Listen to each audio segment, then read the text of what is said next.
आज के कहानी का शीर्षक है सच्ची भक्ति। एक राजा था। उसके राज्य में एक बहुत ही अच्छे चिकित्सक थे, देवदत्त।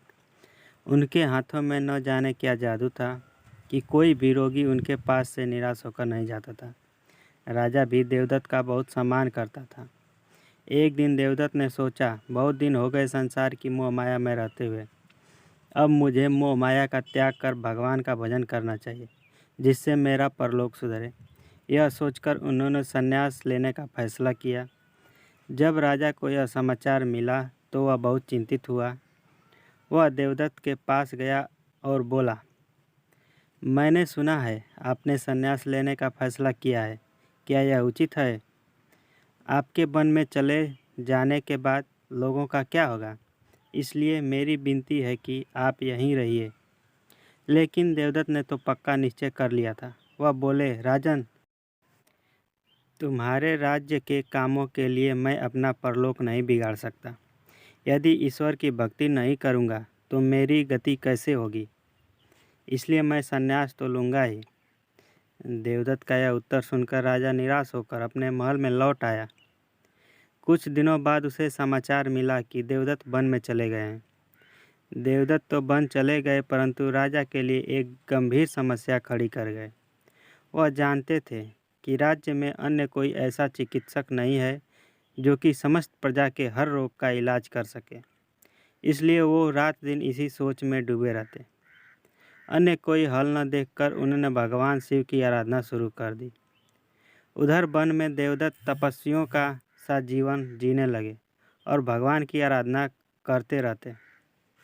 एक दिन वह भगवान का भजन कर रहे थे कि अचानक भगवान शिव उनके सामने प्रकट हुए। भगवान ने मुझे दर्शन दिए, मेरी तपस्या सफल हुई। यह सोचकर देवदत्त भगवान शिव के चरण स्पर्श करने के लिए उद्यत हुए। परंतु वह ज्यों ही भगवान के करीब पहुँचे तो देखा उनके स्थान पर एक रोगी मनुष्य पड़ा करा रहा है। वे अचंभित हो गए। उन्होंने फिर दूसरे स्थान पर भगवान शिव को देखा, परंतु जैसे ही वह भगवान तक पहुँचे तब तक भगवान शिव का स्थान फिर रोगी मनुष्य ने ले लिया था। जब कई बार ऐसा हुआ तो देवदत्त अधीर हो उठे। अधीर होकर उन्होंने भगवान शिव को मदद के लिए पुकारा। देवदत्त की पुकार सुनकर भगवान शिव अपने सौम्य रूप में प्रकट हुए तथा बोले, क्या बात है देवदत्त, तुमने क्या देखा जो इतने अधीर हो गए?